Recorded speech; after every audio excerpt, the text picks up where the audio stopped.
Good afternoon. Thank you for coming to our press conference to give us the opportunity to present the city status with regard to preparedness for the storm that's expected to be coming.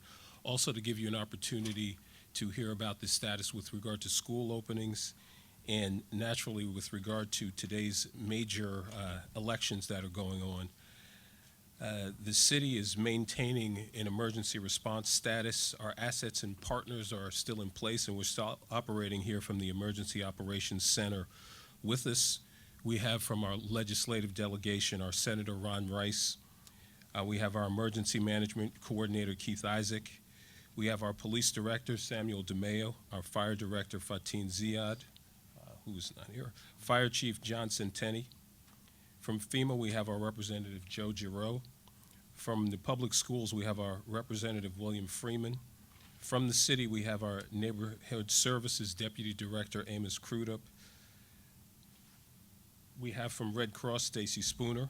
From engineering, we have our Representative Jack Natta.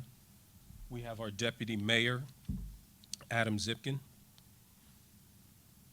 And I believe that covers all our representatives. So at this point, we'll bring up the mayor to give you status. Thank you, everyone. The purpose of this press conference today is to focus principally on the Noreaster that is approaching the state of New Jersey. Right now, the Noreaster is being tracked and should hit our state and our area here in the city of Newark tomorrow in the early morning or afternoon. It'll continue throughout the day and into the night, and we're very concerned because it could have winds of up to 20 to 40 miles per hour with gusts going from 45, and we've heard estimates all the way up to 65 miles per hour. In addition to that, there could be moderate coastal flooding with some storm surges that could be 2.5 to 4.5 feet. Finally, people should be aware that because of the weakened trees that we have and the structures that have been weakened themselves, the damage because of the gusts could also be somewhat significant. We are taking this storm in the city of Newark very seriously, and we're holding this meeting today to ask you also to take the storm very seriously. The city is doing much to prepare. We're now putting all of our city departments, police, fire, neighborhood and recreational services, engineer, and all first responders into a state of heightened alert. We're being very proactive. We're upping the number of police officers we're going to have in our communities. Firefighters as well are going to increased status. In addition to that, our tree teams around the city are doing everything they can to address those trees that have not been addressed that we can, as well as to the extent possible to deal with many of the weakened trees during the storm. Don't get me wrong, as much as we have increased tree teams out there, private contractors, city, police, fire, even the state forestry service, we will not be able to get to all the weakened trees that are out there. And so we are expecting the worst, even though this storm may not be that bad. We're expecting the worst and trying to plan and prepare for it, but we need your partnership. First and foremost, those people in the low-lying areas in the city, those people that saw flooding with Sandy, please understand that you could see flooding in the low-lying areas of Newark again. And some of our streets and areas, even into our other wards away from the east, could see some problems as well. Be proactive. Think to yourself, is this a night that perhaps I should go stay with friends or stay in a shelter? We want to make sure that people are thinking of that Wednesday. Number two, use today as a day to plan and prepare. Check your flashlights because power could go out yet again. See if your family, make sure your family has a family plan. Make sure that you are buying the resources that you may need if should your power go out for a few more days or a few more hours even. We want you to be prepared for this potential eventuality. Today is a day of calm. Use this day to prepare for the storm that is coming. If you can, with gusts going up 45, 55 miles per hour, please look around your homes and your buildings to make sure that you are taking measures to secure things that will not fly and end up being projectiles in a strong gust. We really need your partnership. The city is doing everything possible to be proactive and to prepare along with our partner agencies from the county, from the FEMA, from the Port Authority and others. But we really need an active citizenry right now to ensure that this storm that hits us, that we minimize damage. And if it does come, especially in the form of increased power outages, that our residents are aware for that eventuality. We're getting many questions about school tomorrow. As of this time, school tomorrow will go on. This will be the first day since Sandy struck that Newark Public Schools will be open for service and open for kids. So we want to make sure that this is a smooth transition for our kids going back to school and then also at dismissal times. We are taking the action of putting police officers at every single school. Parents will see that, number one, as an opportunity for you to understand that we're taking this very seriously. We're taking your kids' safety very seriously. And police officers will be on the scene to make sure that everything goes smooth, both as kids come to school, and we will have that sustained police presence as kids leave school. We're working very closely in conjunction with the schools to make sure if something does happen during the day, if one of our schools somehow loses power again, that we will have teams to descend on that school and support any decisions that the superintendent and school officials might make during the day. Again, school will go on tomorrow as planned unless something happens later today or tonight where the schools may change their decision. But we are planning for people to attend schools as well. Voting continues today, and I want to just give a bit of an update on that. There have been some small reports of problems at the opening of polls, but it's actually not anything worse than I've heard on many other election days. Often machines don't come out working right away. We've had minimal problems with that. Again, we have police presence mixing with sheriff's officers and others to make sure of the security of our polling stations. And I'm hearing very good reports from people all over the city that the voting process is happening. And in fact, we're getting a very good turnout so far in the city of Newark. I want to give some general updates as well to let people know PSE&G continues a slow and steady pace of power restoration in our city. The number of people without power continues to go down. It's not going down quick enough for a lot of folks who are suffering out there, but we have many PSE&G teams working courageously with a determined efforts to get people's power restored as quickly as possible. Right now, a very rough estimate is about 40,000 Newarkers still remain without power in neighborhoods all over the city in every single ward. We're working to get those pockets addressed, and for some of the areas of critical need, from hospitals to senior buildings, we've been supplementing with generators to a good effect at this point. We want to give a couple numbers out that's very important to me that people use and utilize at this time. One is PSE&G's number. We're directing calls now away from our non-emergency response line back to PSE&G. It's actually a helpful tool if you call because it helps them have a up-to-date plotting of what's happening in terms of power restoration. And so 1-800-436-7734. Again, 1-800-436-7734. In addition to that, the registration level with FEMA is still, in my opinion, very low statewide and in our city. We want to get people who can at this point, as proactively as possible, to register with FEMA. That number is 1-800-621-FEMA or 1-800-621-3362. The other general updates I want to give are just reiterations of the issues of safety and security around our city in this post-storm time. And as we prepare for the next storm, a lot of the same precautions apply. One is we've had, again, an uptick in carbon monoxide poisoning rates in our city, alarms going off, challenges related to that. We're asking everybody to use common sense with your generator usages. Move them away from homes. Do not put them in homes. Do not use open flames in your homes. Do not use your stoves or pots on the stove with water to heat your homes. You raise the level of carbon monoxide. It is dangerous to you and your family, and especially to children who have developing respiratory systems that could be damaged in the long term. If you need heat and the temperature will drop with this storm, we're asking you to either go with family or friends or come into our shelter. Our shelters are ready for increased capacity with this oncoming nor'easter. We are prepared to take folks, and our shelter teams are getting better and better as every day goes by. The food is getting better and better as every day goes by. They've now surpassed the very low benchmark of my own cooking and now have reached the heights of some of the best restaurants in Newark, New Jersey. So please avail yourself of our shelters. Our central shelter of JFK is ready, serving meals as we go on today. In addition to that, the other warnings I want to give continue to be gas leaks. If you smell gas, it is an emergency. It is a 911 call. We've had a gas explosion already in our city.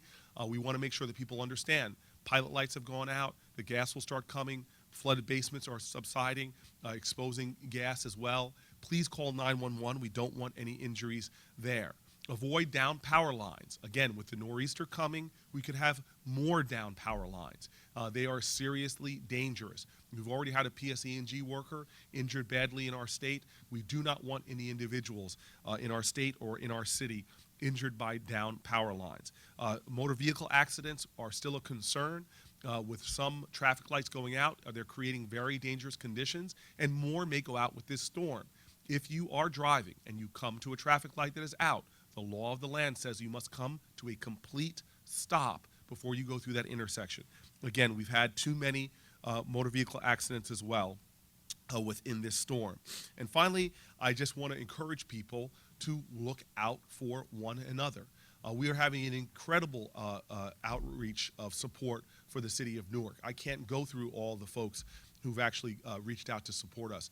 So many individuals bringing in supplies, dry goods, non-perishable items, clothing to our central drop-off point, 106 Sussex Avenue at New Hope Baptist Church. Many corporations have stepped up so far. We've had everybody from Coca-Cola to Walmart to Nestle's, to even most recently, and I want to thank them in particular, Budweiser has brought forward supplies for us.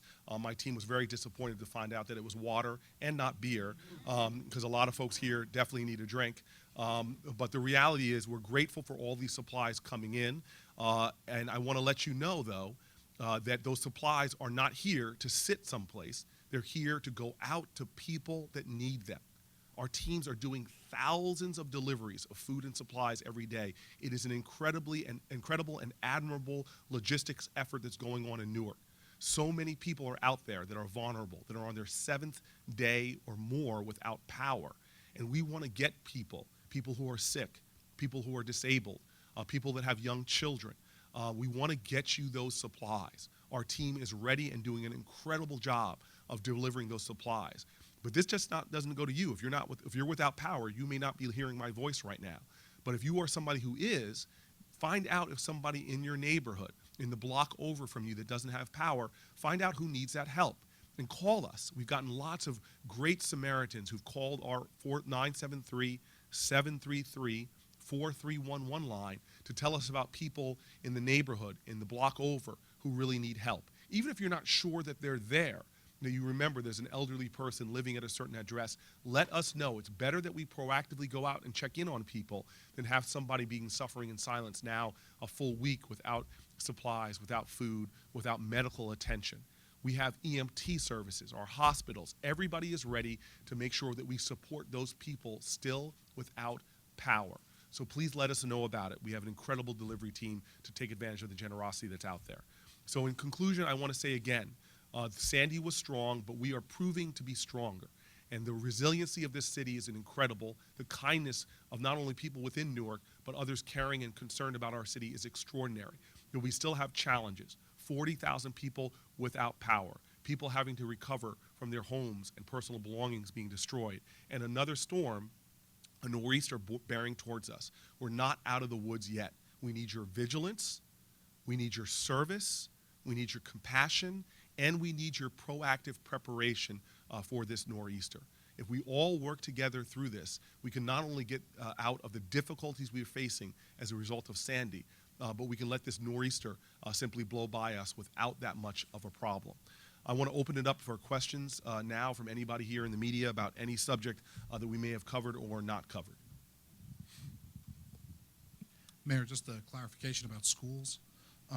So it's very well possible that in the midst of the day tomorrow, while kids are in school, this storm hits. I mean, what kind of contingency plan would be in place for addressing the needs of those kids, getting them back home? No, I really appreciate that, and that is a significant area of concern for the city right now and our superintendent and her team.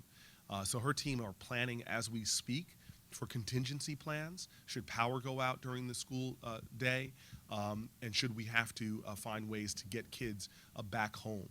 City assets are being lent to that planning, and the superintendent will make a call as we go on into this storm. But as we track the storm, even though now it's coming in a little earlier, we still fully expect our ability to go to school and have the resources necessary should something go wrong. But there is still a possibility, depending upon the call of our superintendent, that somehow we do not have school tomorrow. It's not a big possibility, but it still is a possibility. And if that happens, then we're going to act accordingly. So right now we have school, we have more police around our schools, we have volunteer teams coming out around our schools, we have contingency plans for everything from transportation to supporting schools that may fail to have power. But we are expecting to go forward right now with school as I speak. All right? Yes. I just have a question. It seems like there are three things converging here. The continuing emergency response, the preparedness for the next storm, and then possibly some kind of public reaction depending on how election returns come out. Are police preparing for any kind of reaction in the streets, good or bad, depending on election returns as they're preparing for the storm coming? Director DeMeo and Chief Coley have done an extraordinary job through this entire crisis, and I say that based upon measures. And I want to still give them all the credit. I don't want Sammy's head to get big in this crisis, but the reality is that a lot of the constituency have been doing an incredible job as well. Remember, there's been reports in New Jersey, New York of looting. We've had none of that in the city of Newark. Our crime numbers in many of our categories are much lower. I think overall, Sammy, we're about 15%. 15% overall down crime for the week compared to the same time last year. Remember, last year we had a bad storm event in October into November as well. So we're seeing a lot of cooperation from folks. We're seeing a significant measurable dip in crime overall, and we're just seeing some really heroic action by our police, public safety personnel as well. So I don't anticipate whether/when the president's reelected tonight, or if he's not, allow me to say that there's going to be some kind of reaction to that. People in my city know we're still in a state of emergency. They're very focused on voting, but also getting back to recovery and preparation for the next storm. Yes, keeping a focus for today and an anticipated reopening of all, or at least most of the Newark Public Schools. Will the opening prompt the moving of some of some facilities or some groups that have been using the schools for food and goods distribution? No, I appreciate that question. So two things I want to make a point of, and I should have reiterated that, but it was announced yesterday. There's only one public school building right now that's without power, and that is Harriet Tubman in the Central Ward. So there's only one. And there's contingency plans made for that school, for those children to go to school at Speedway Avenue School. Correct me if I'm wrong, but that's correct, Speedway Avenue School. So that's the plan right now for Harriet Tubman. And Harriet Tubman, by the way, may come up in the next 12 hours. But you're talking about the staging operations for feeding that we're doing in many other schools. And there's no conflict there. We're working in coordination with the school system. They've been incredibly supportive of this effort, and we see no conflict in terms of the availability of much of that space. Some of the things, like in Ivy Hill School, they had a warming center. Obviously, that's not going to take place and have to be moved. But all of this information, if you need any clarification on what's happening and where, use our 4311 line. The people there are pretty extraordinary. We've had some of those operators finish their shifts and stay on, some of them upwards of 24 hours at a time. They're there to serve you. There are residents and community members. They can give you any up-to-the-date information, so please use that line. Real quick technical follow-up. Are the community of Harriet Tubman School going to the former Speedway Avenue School building or the new Speedway building? The new Speedway Avenue Okay. School. Thank you. The new Speedway Avenue School. All right, any last questions? I knew we weren't going to get away without this guy, this character. Mayor, if we could just switch gears a little bit. The election today, obviously, you've been a key player in the Obama campaign. If you can just talk about what you think the chances are of him winning tonight, and if at all, you think the storm damage is going to affect turnout both here and in battleground states. Right. So obviously, there's a lot going on in New Jersey, even more than the presidential election. I fully expect in New Jersey and New York for the president to win these two states. It doesn't mean that we're not in an urgent mode of pulling the vote out. This is a time where we could see a suppressed vote in this region, and we really need to make sure that happens, especially for the popular vote, which I think is important, although it's not important in any constitutional way. The second thing, though, is that there are other critical things on the ballot right now. We have a Senate reelection race, and for me, very strongly, I'm supporting the ballot initiative, yes, on public ballot initiative number 1, that is about investment in our college and university infrastructure. We're a state that has not, for many years, one of the few states that has not for many years made a significant commitment to higher ed in terms of infrastructure improvements. And so our local New Jersey colleges are really hurting right now. And this is important, in my opinion, for the long-term strength of our state. It's creating better avenues for our kids to be trained and prepared for a 21st century economy. It's really a long-term economic growth investment in higher ed. So these are the things that I want to make sure that folks get out. As far as beyond, in battleground states from Pennsylvania to Ohio to Florida, there's a lot of action going on right there. And the reports I'm getting from the campaign are really promising. One is promising that many people have voted early in those states that are available, and very promising that turnouts do not seem to be suppressed at this early time of 1:45 to 1 o'clock East Coast time. So I'm very, very encouraged by what we're seeing right now around the state. I have a quiet confidence about the outcome, but there's a lot of work to do today. And really what I want folks to know is we're seeing very long lines in battleground states. And what we want folks to know is to stay online. The First Lady made that appeal, is that even though there's long lines and even though there might be an hour wait, we want people to, and even that goes for here in New Jersey as well, it's very important that people stay forward and vote, because this will be a close election. We've seen it before. It'll be very close in battleground states and very close here in Newark, New Jersey, as well as our state, for some of the ballot initiative I mentioned, and perhaps some of the other important races.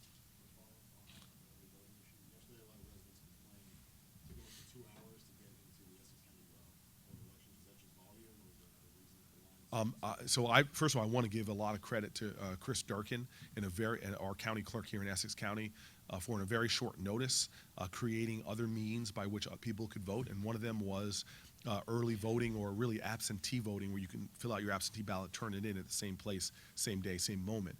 And yeah, there was some long lines. Number one, that's a tribute to our residents who are being proactive and doing things beforehand. I want to give another appeal to people to be just as proactive in preparing for the Noreaster that's coming. But in terms of our residents, I think that was a good thing. There were long lines. Given the hand of cards that the clerk was dealt, they did an extraordinary job accommodating people. He told some very moving stories yesterday in the press conference about people waiting in a 2-hour line, voting, and then turning around saying, "Can I volunteer? Can I do something?" The lines were orderly. I wish every gas line in New Jersey was as orderly as the line to vote was, because I think people felt a sense of pride that they were going to do their civic duty, their duty as Americans, and again, it's something that we're going to evaluate for future events, should we ever have this alignment again of 100-year storms, which seem to be coming every year, that align with voting. Yes. Okay, and we're going to make sure that when the council people and I are up again here in this municipality, that we've worked out all these kinks, so you can vote for us, obviously. All right. Any last questions? Yes. So I'm going to leave this press conference and do what I've just encouraged everyone to do. I'm going to go directly from here to vote at my polling place, which has been moved. I was one of the 6 polling places that was moved, so I'll go to Clinton Avenue to the Leaguers to cast my vote. Then I will continue to do mayoral duties.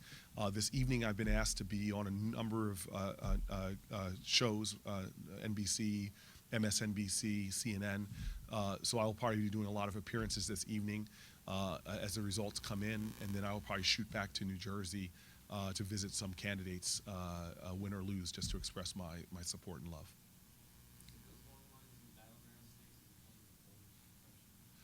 Look, this is probably a longer question that I'm still processing my concerns about voter integrity all over the state, the nation.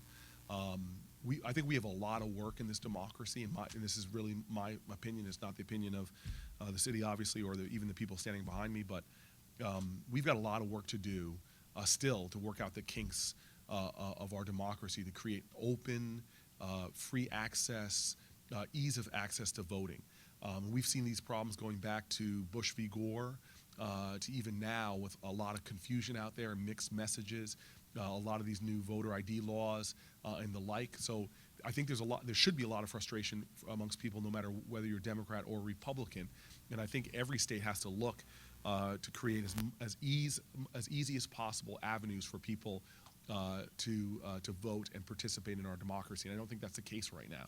So I'm in favor of everything we can do to ensure voter integrity, but also to ensure the ease of voting. And in the 21st century economy, in the 21st century technology, we should be able to do that a lot better, in my opinion, than we're doing now. I want to give credit to the governor, who took some pretty unorthodox action in trying to give people who were displaced by Sandy the right to vote. It shows his commitment to getting New Jerseyans to vote despite this crisis. So this is not a Republican or Democratic issue. I think it's something that we need to examine as a whole about how do we create the most robust participatory democracy on the globe. All right? Thank you, everybody, for your time.